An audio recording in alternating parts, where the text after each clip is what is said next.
gusto, mi nombre es Fernanda Vianey Saavedra Valle, soy del grupo tercero A y el día de hoy en este video hablaré acerca del sistema gastrointestinal, hablando desde su anatomía, histología y un poco de su fisiología a grandes rasgos.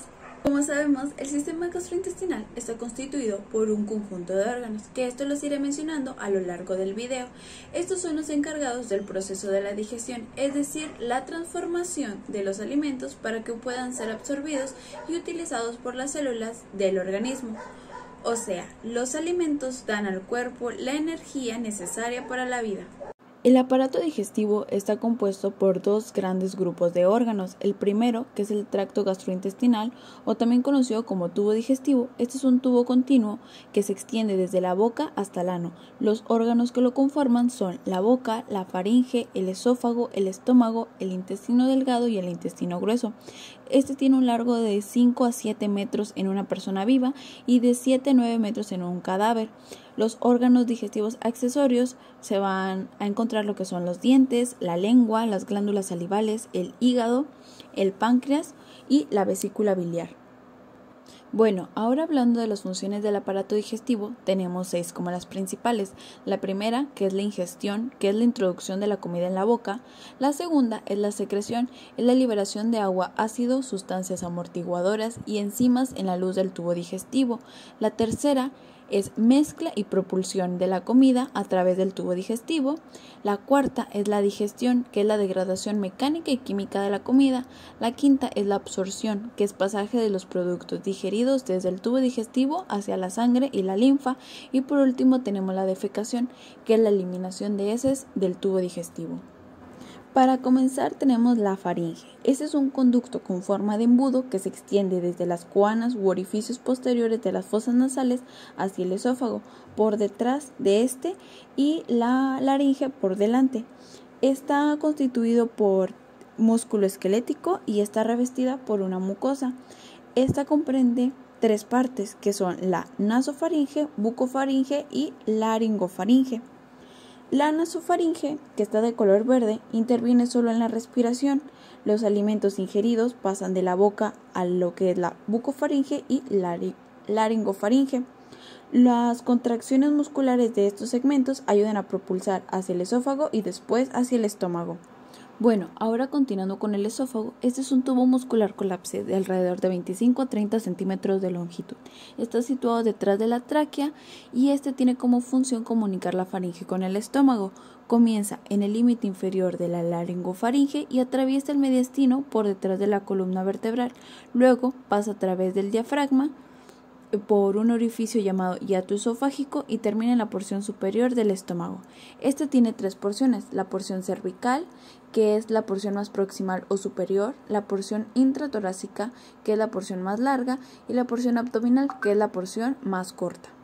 Hablando un poco acerca de su histología, este tiene 4 capas, que es la capa mucosa, submucosa, muscular externa y la adventicia. La mucosa tapiza el esófago en toda su longitud, posee un epitelio, una lámina propia, una lámina muscular de la mucosa. El epitelio es escamoso, estratificado, no queratinizado. La lámina propia contiene glándulas esofágicas cárdicas, es subyacente y hay tejido linfático difuso distribuido en toda su extensión. Y en la lámina muscular de la mucosa es una capa de fibras musculares lisa orientadas longitudinalmente, y esta solo se abre durante la deglución. Hay células de Langerhans que fagocitan y degradan al antígeno. Bueno, luego sigue la capa submucosa, que tiene tejido conjuntivo denso no modelado, contiene vasos sanguíneos, linfáticos de mayor calibre, fibras nerviosas y células ganglionares, que estas van a formar el plexo submucoso y el plexo de Meissner. También va a contar con glándulas tubulares compuestas, que estas se encuentran a lo largo del esófago. Estas producen mucina acídica para la regeneración de moco que lubrica el esófago. Continuando está la muscular externa. Las componen fibras de músculo esquelético y liso, forman la circular interna y la longitudinal externa.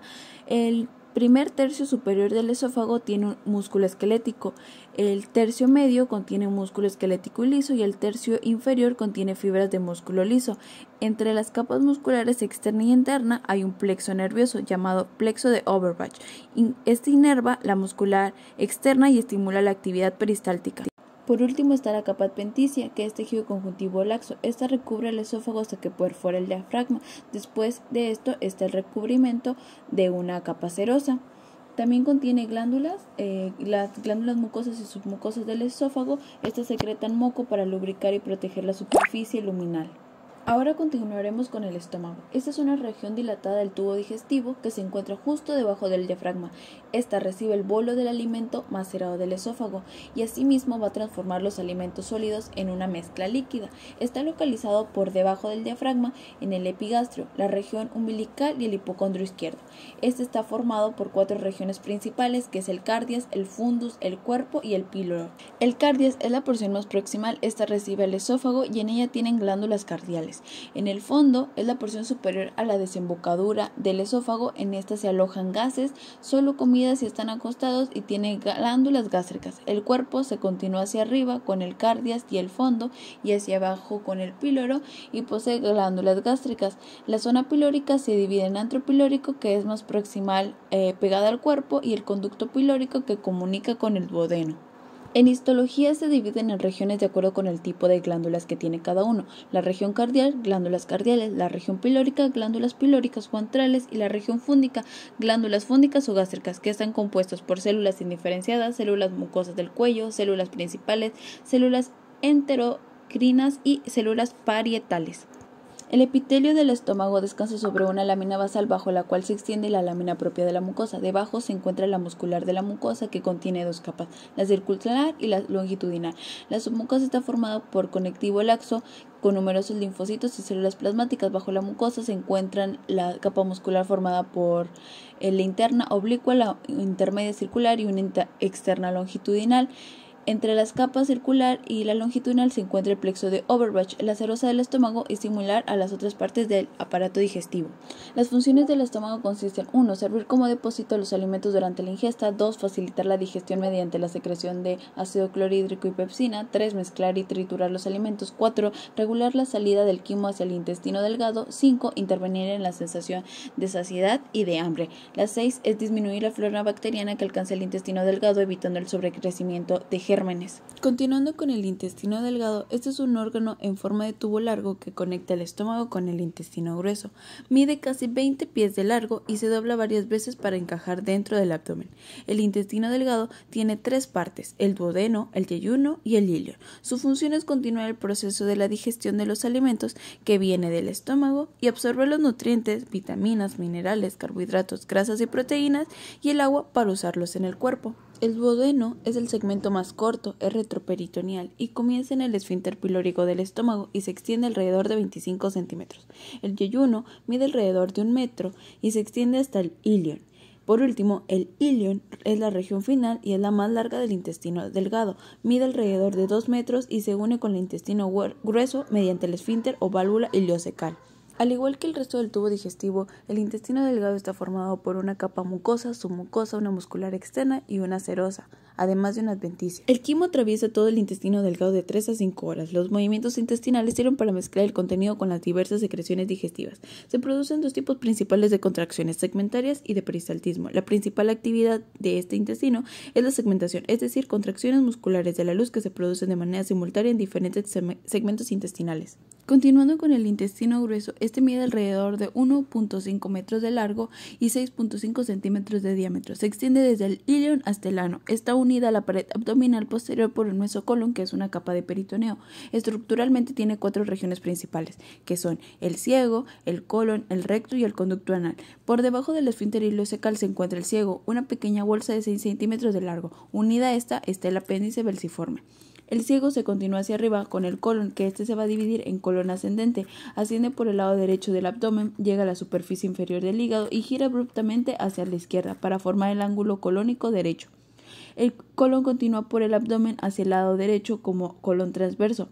se curva por debajo del borde inferior del vaso, donde forma el ángulo colónico izquierdo esplénico y desciende por debajo de la cresta ilíaca como colon descendente. El colon sigmoides comienza cerca de la tercera vértebra sacra. El recto, los últimos 20 centímetros del tubo digestivo, es anterior del sacro y del coxis. Los últimos 2 a 3 centímetros forman el conducto anal. La mucosa del conducto anal está compuesta por pliegues longitudinales llamados columnas anales. En el orificio externo del conducto anal y el ano hay un esfínter anal interno del músculo liso involuntario y un esfínter anal externo del músculo esquelético involuntario.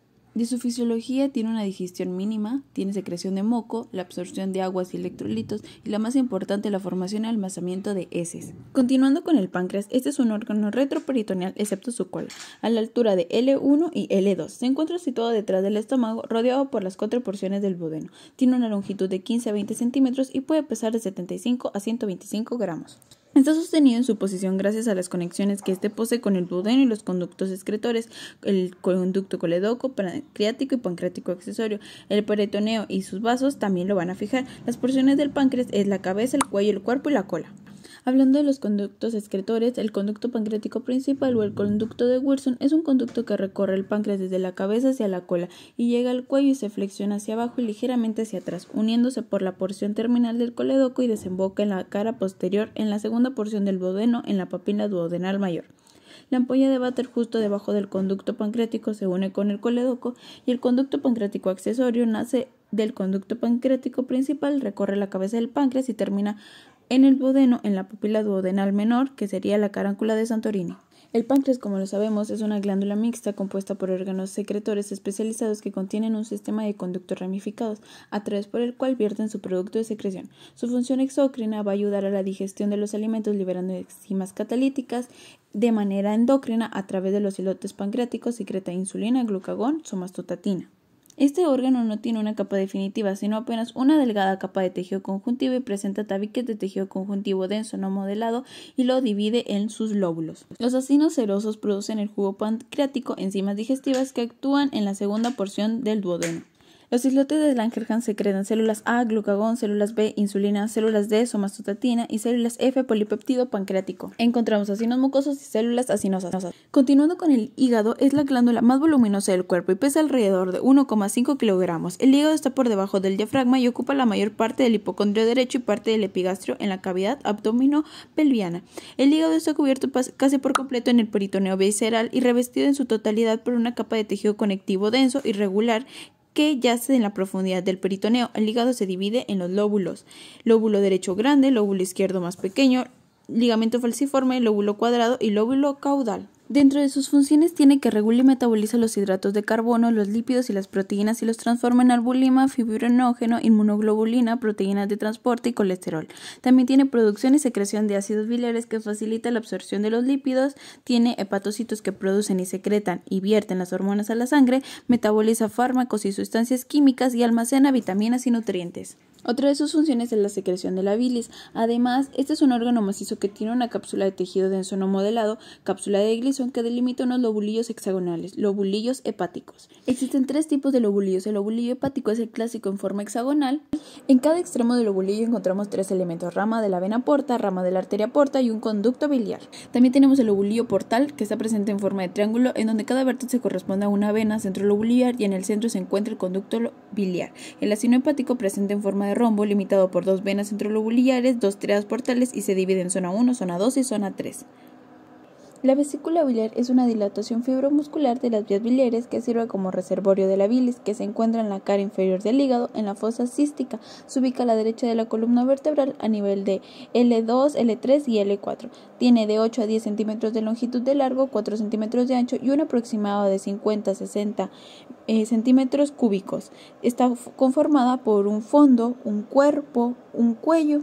Se suele dividir a la vía biliar en 2 porciones: una vía principal formada por el conducto hepático común, los 2 conductos hepáticos derecho e izquierdo junto con el coledoco, y una vía biliar extrahepática accesoria que corresponde a la vesícula biliar y al conducto cístico.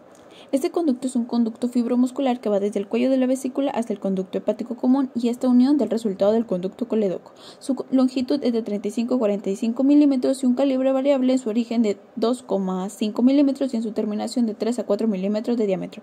El conducto cístico transcurre siempre por delante de la rama derecha de la vena porta y forma el triángulo de borde que contiene la arteria cística. El interior del conducto cístico tiene unos repliegues mucosos, válvulas de Heister o pliegues en espiral.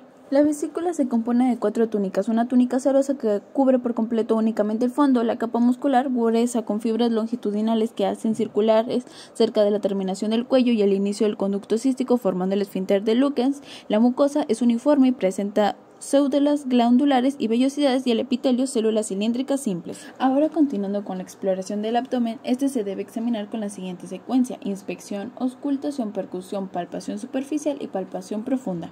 En la inspección vamos a observar el contorno, la simetría, los movimientos respiratorios, las pulsaciones, el peristaltismo y la integridad de la piel y las masas. En la auscultación se van a checar los sonidos intestinales, ruidos hidroaéreos y los sonidos vasculares.